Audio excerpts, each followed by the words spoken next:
Hey everybody, it's Master Gallengeist here, bringing you my review for the book Abaddon's Gate. And I enjoyed this one.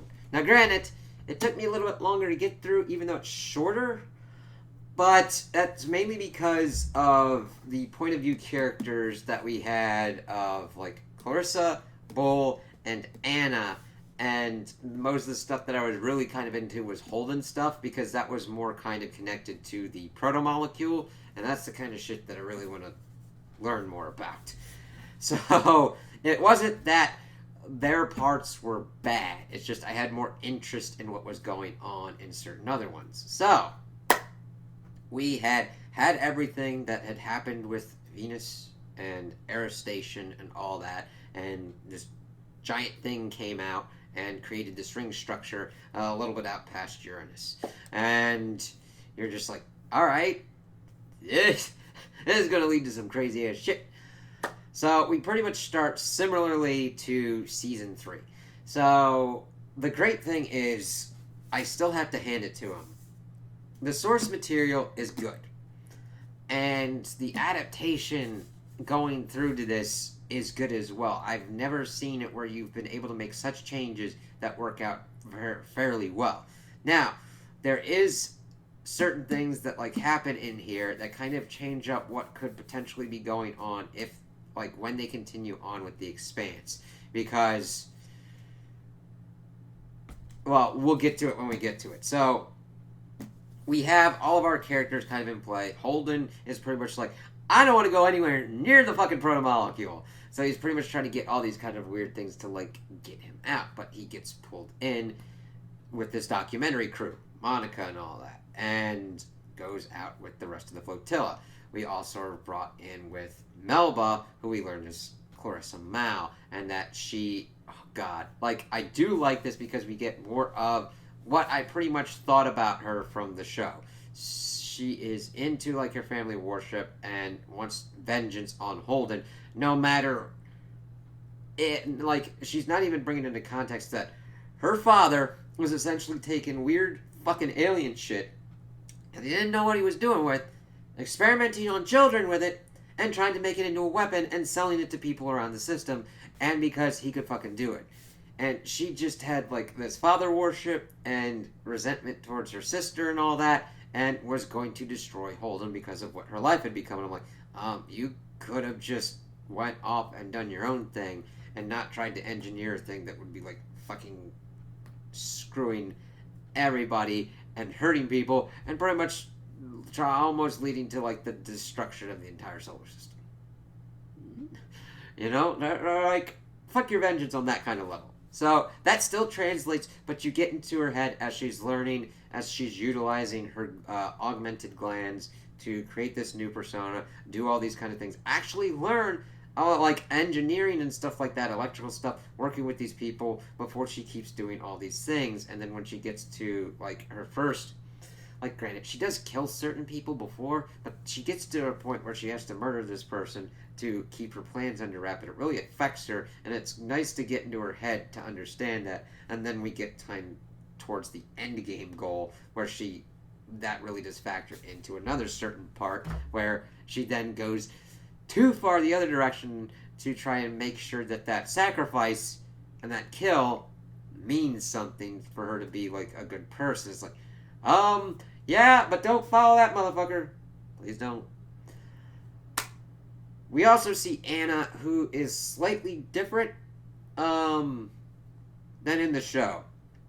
She's, granted, I don't remember exactly what we were given in the show for what she worked at, but, like, she was on Europa, and she was from Moscow, and that she sent her wife and her daughter to Earth because they had a certain shortened kind of time frame, but she wanted to go out to the ring and kind of learn stuff like that. She is one of the kind of more interesting kind of faith-based people in here, and her stuff was interesting to get into to understand the complications of what the ring would mean with her worldview of God and what other people's, because we get introduced to this Hector dude who is a dumb fuck, and all these other ones trying to figure out what the ring means and what it kind of deals with.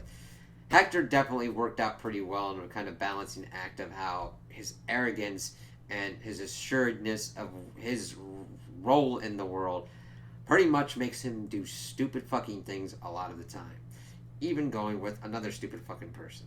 Bull is still the same kind of dude who was like pretty much on Tycho Station, a very important kind of key figure within Fred Johnson's whole kind of thing, and he sends him out with Ashford on the Behemoth as part of the flotilla that is going to investigate the ring because of that one dude who slingshot in there. It's like the ring's like, the fuck was that shit that just hit my ass?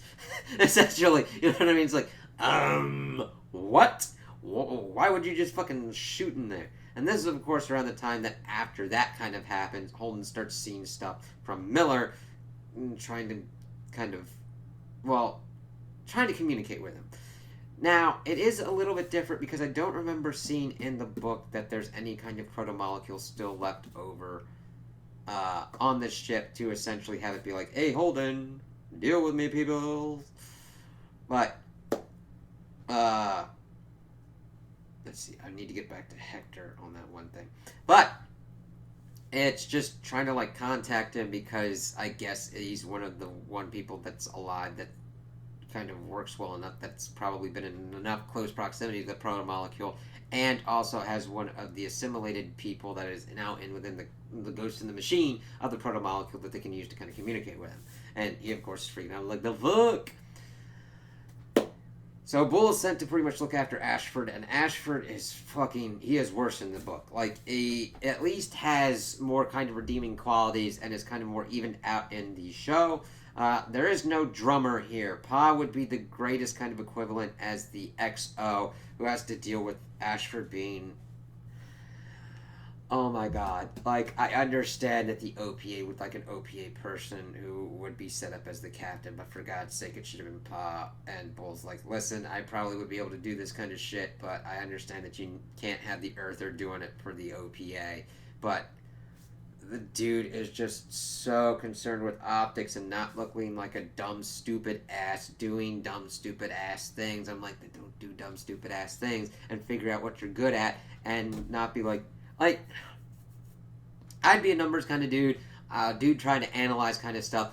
I don't always go for, like, the leadership kind of thing. I don't need it. I don't want it. I don't give a shit about, like, the headaches and the power. But if somebody's like, somebody's got to do this thing, I'll be like, alright, I'll fucking do it so that way everybody shuts up and we can get this thing done so that way we don't need to fucking do this.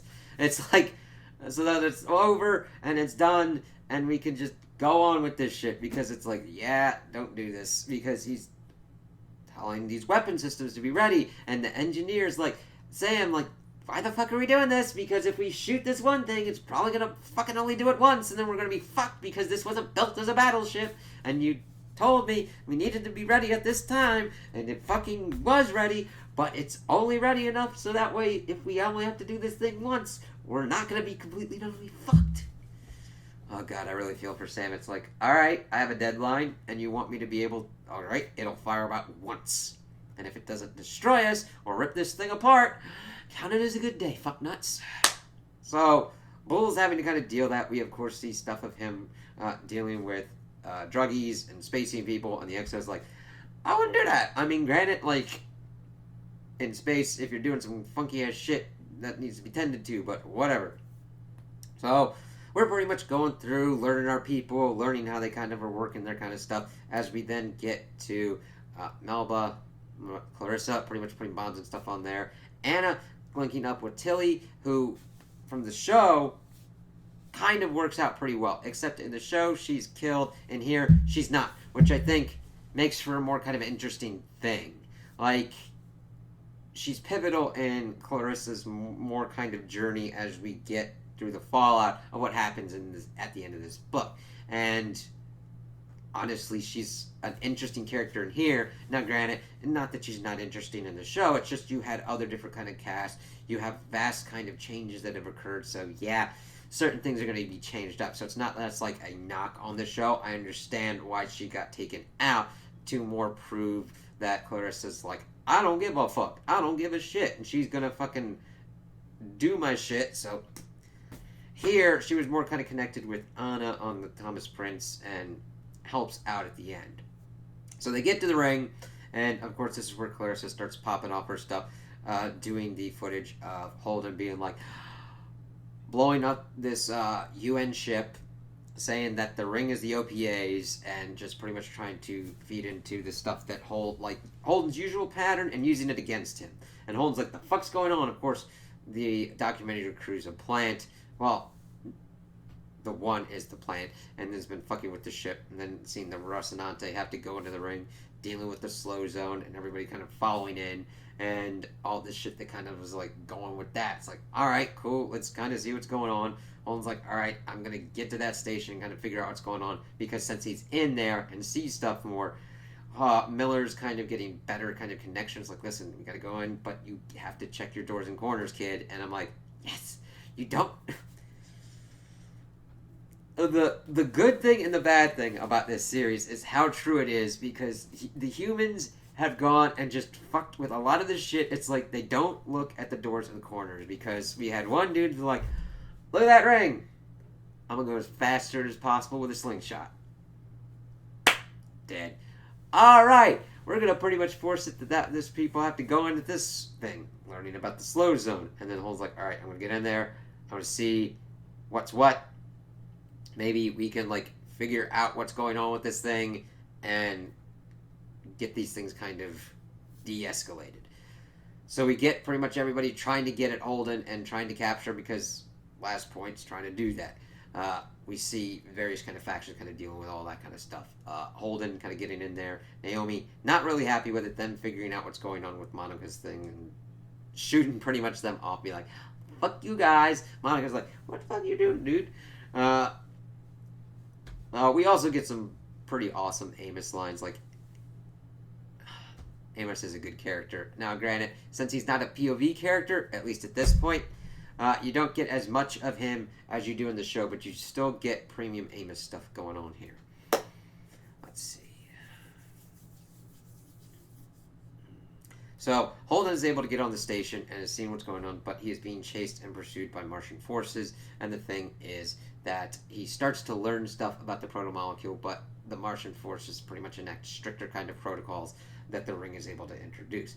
Anna deduces correctly more that if this thing is all powerful, why didn't it just wipe them out at the slightest sign of whatever's going on?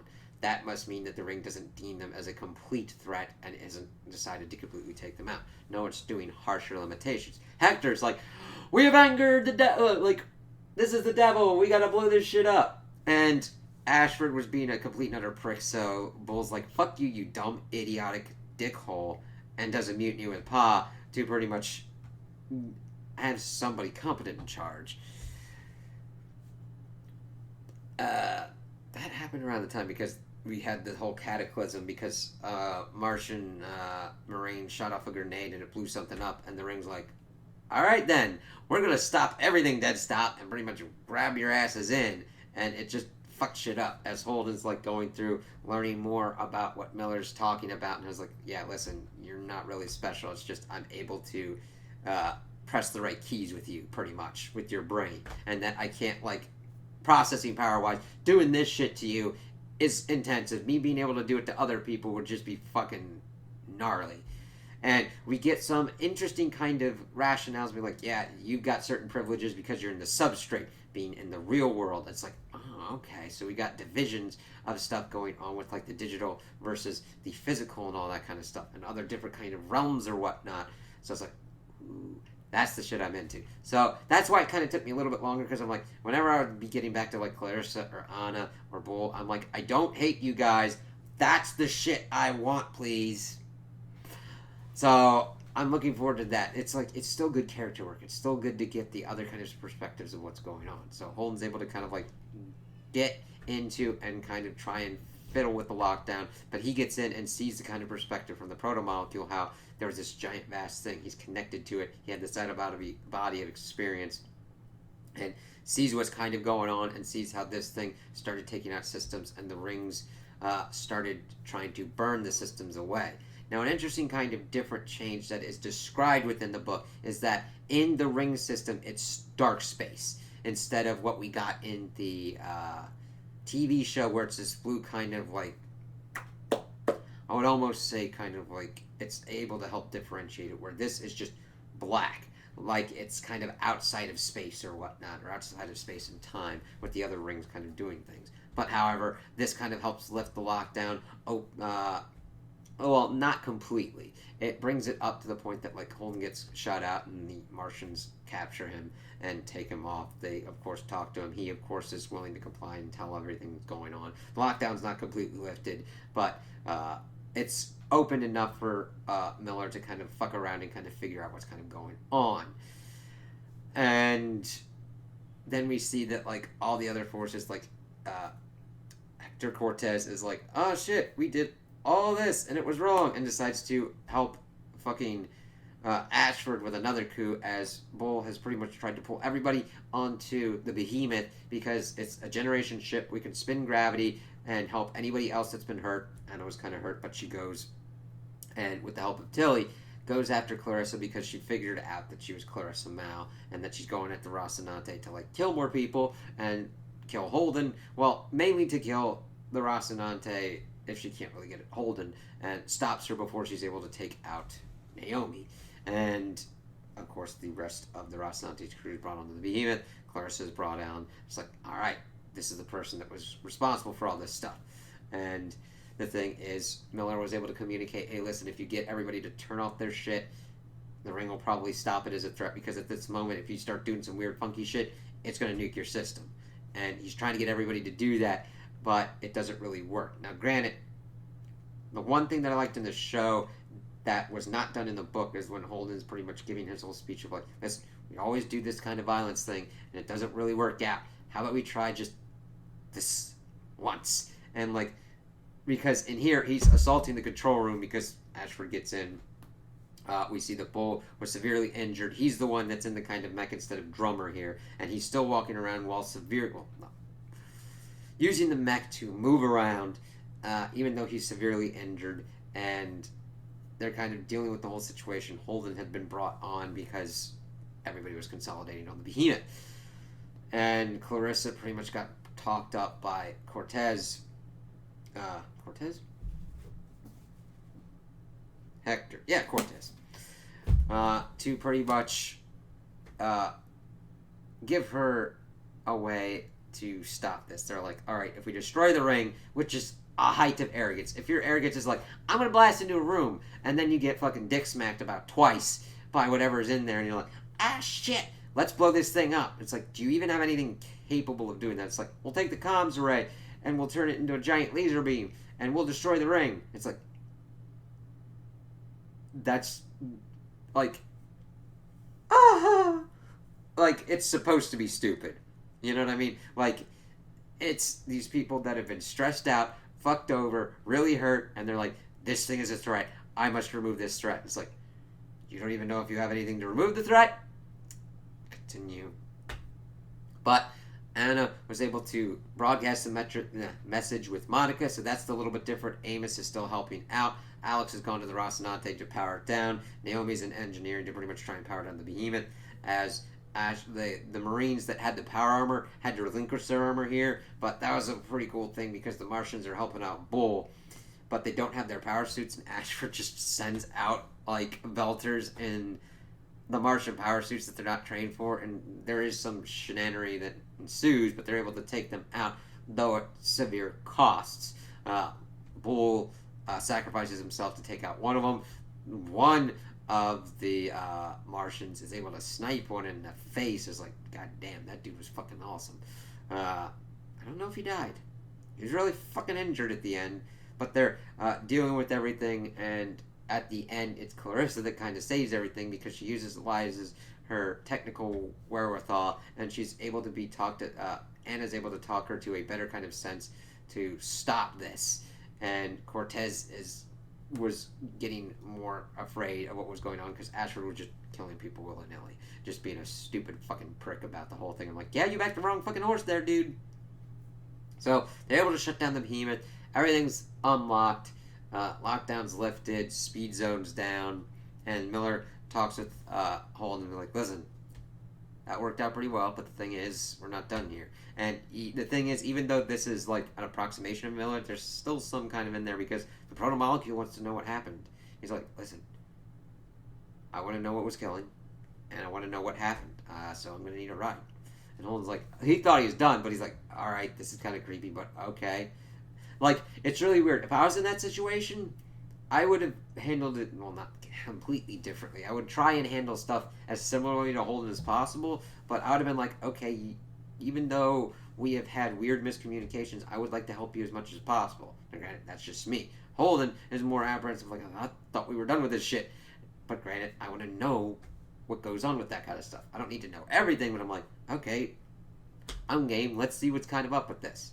Now, granted, we get the kind of fallout of what's going on towards the end, where Anna pretty much requests that the Rocinante takes Clarissa back to the moon to kind of get her an actual fair trial. And they're like, this lady tried to kill most of us.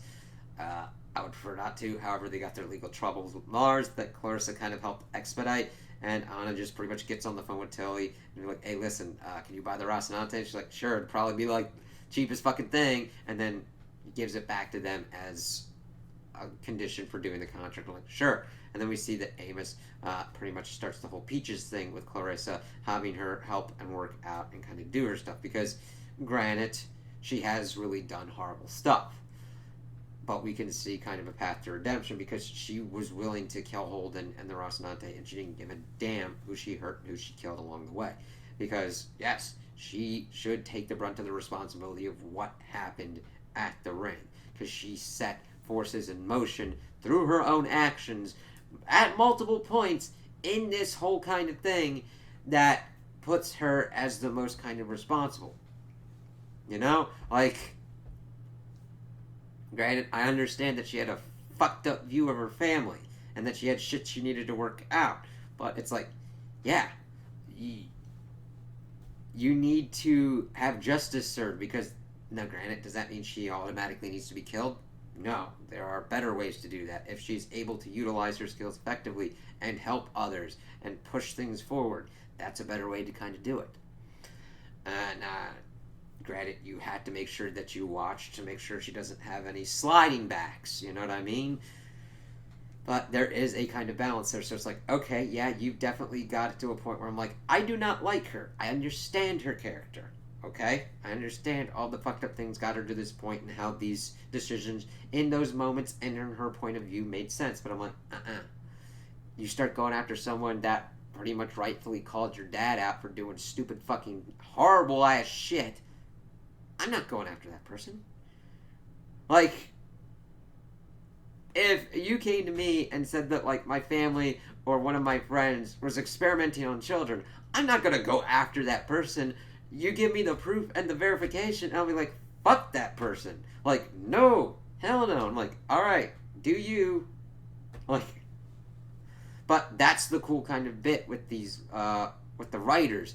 They are able to show you their point of view, even though you're going to be like, yeah, I don't like this person, because I don't agree with that, and then we'll see what the consequences fall where they may. So, yeah, I really recommend this. I'm really enjoying this. It'll be interesting to see how the rest of them get through, and if I can get to, like, where Season 6 ended, and if I can get past that before they start doing other kind of stuff with The Expanse. Let me see. Was there any other kind of important things that...